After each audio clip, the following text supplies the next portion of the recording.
निवडणूक प्रक्रियेमध्ये बदल झाले पाहिजेत. निवडणूक प्रक्रियेबाबत मुख्यमंत्री देवेंद्र फडणवीसांचं मोठं विधान. भाजपनं तोंड उघडायला लावू नये, घोडेबाजार झाल्याचं सर्वांना माहिती. सुप्रिया सुळेंचा हल्लाबोल.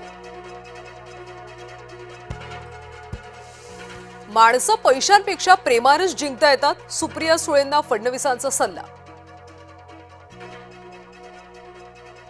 बॅलेटवर निवडणुका नाही तोवर बहिष्कार टाका. राज ठाकरेंच्या भूमिकेचा संजय राऊतांकडून उल्लेख.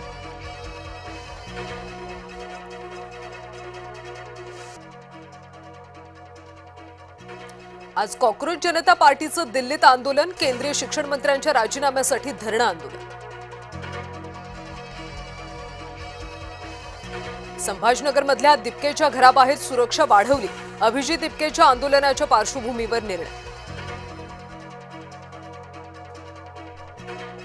ठाकरेंच्या सेनेचे वैभव नाईक पुन्हा एसीबीच्या रडारवर. बेहिशेबी मालमत्तेवरून पुन्हा एसीबीचं पत्र. रत्नागिरी एसीबीकडून कणकवली नगरपंचायतीला पत्र. विधान परिषदेचे राजकारण वेश्येला लाजवणार. आम्ही उभे केलेले उमेदवार विकले गेलेत. विजय वडेट्टीवारांचं विधान.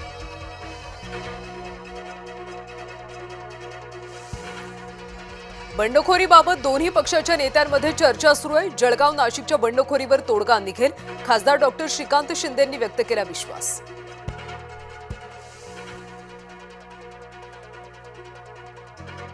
श्रीकांत शिंदेंच्या भेटीचा निरोप आल्यास भेट घेणार. श्रीकांत शिंदेंचा निर्णय मान्य असेल.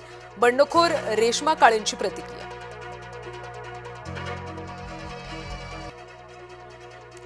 सरकार जरांगेंच्या मागण्यांपुढे झुकलंय. हाकेंचा हल्लाबोल. ओबीसींसाठी निधी नसताना मराठ्यांसाठी योजनांचा वर्षाव का? हाकेंचा सवाल. दिलेल्या कालावधीत प्रकल्प पूर्ण झालेच पाहिजेत. राज्याचं आणि देशाचं नुकसान चालणार नाही. मुख्यमंत्री देवेंद्र फडणवीसांची कंत्राटदारांना तंबी.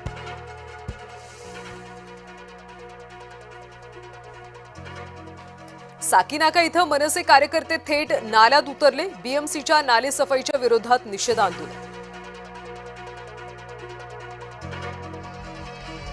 केईएम रुग्णालयातले सर्व एमआरआय मशीन बंद. एमआरआय साठी रुग्णांना थेट पुढच्या 2 महिन्यांची तारीख. सगळ्यात श्रीमंत महानगरपालिकेच्या रुग्णालयांची अवस्था बिकट. नाफेड एनसीसीएफ कडून थेट बाजार समित्यांमधून खरेदी. सोमवारपासून बाजार समित्यांमध्ये खरेदी प्रक्रिया सुरू होणार. कांद्याला प्रति क्विंटल 1580 रुपये दर. मध्य रेल्वेवर आज विशेष मेगा ब्लॉक. आसनगाव ते कसारा स्थानकादरम्यान लोकल सेवा बंद. दुपारी 2 वाजल्यापासून मध्यरात्री 3 पर्यंत ब्लॉक असणार. विदर्भात पुढचे 5 ते 7 दिवसात पावसाची शक्यता. बहुतांश जिल्ह्यात मेघगर्जनेसह हलका पाऊस पडणार. हवामान विभागाचा अंदाज.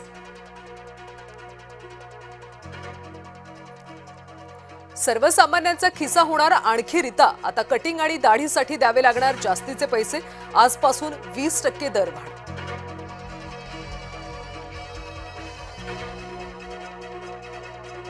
अफगाणिस्तान विरुद्ध कसोटी टीम इंडियाची दमदार सुरुवात. राहुल साईनं ठोकली दमदार नाबाद अर्धशतक. आयर्लंड इंग्लंड मालिकेसाठी संघ जाहीर. श्रेयस अय्यर भारताचा नवा T20 कर्णधार तर वर्मा उपकर्णधार. वैभव सूर्यवंशीची सुद्धा टीम इंडियात एंट्री.